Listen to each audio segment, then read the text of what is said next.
Magandang hapon mga ka-happy hour.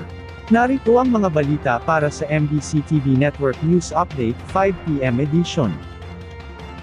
Attorney Harry Roque, dapat munang ipagtanggol ang sarili bago ang iba. Pinayuhan ng Malacanang si dating presidential spokesperson Harry Roque, na unahin munang ipagtanggol ang sarili bago ang ibang tao. Pahayag ito ni Communications Undersecretary Claire Castro, makaraang hinga ng reaksyon kaugnay sa request na political asylum ni Roque sa Netherlands na planong harangin ng Makabayan Bloc. Sa press briefing sa Malacanang, sinabi ng opisyal na dahil hindi na magiging bahagi si Roque ng legal team ni dating Pangulong Rodrigo Duterte para sa kinahaharap nitong kaso sa International Criminal Court, wala na siyang dahilan upang manatili pa sa Netherlands. Aniya, dapat nang umuwi ng Pilipinas si Roque at tutukan ang pagtatanggol sa kanyang sarili, laban sa mga reklamong ibinabato sa kanya. Kaugnay naman sa hiling na political asylum ni Roque, sa kanaaniya magkukomento ang palasyo sakaling mayroon na itong kasong kriminal sa korte, o kung mayroon na itong warrant of arrest.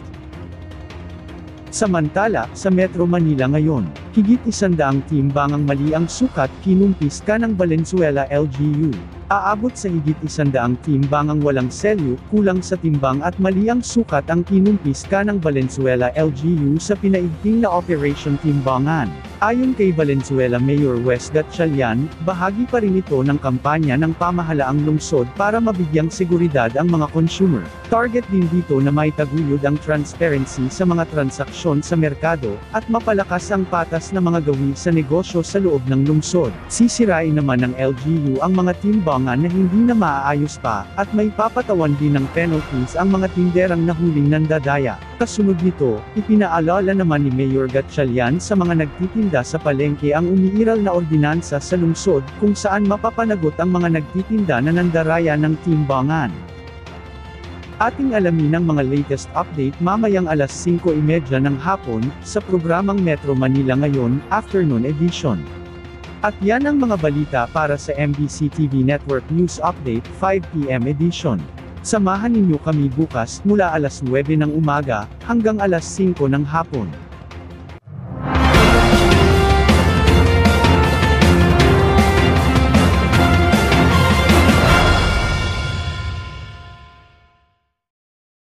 Mga ka-happy hour, kung gusto mong manood ang mga balita sa MBC TV Network News Update, mag-subscribe sa aming YouTube channel, i-like ang aming Facebook page, at i-follow sa aming TikTok account.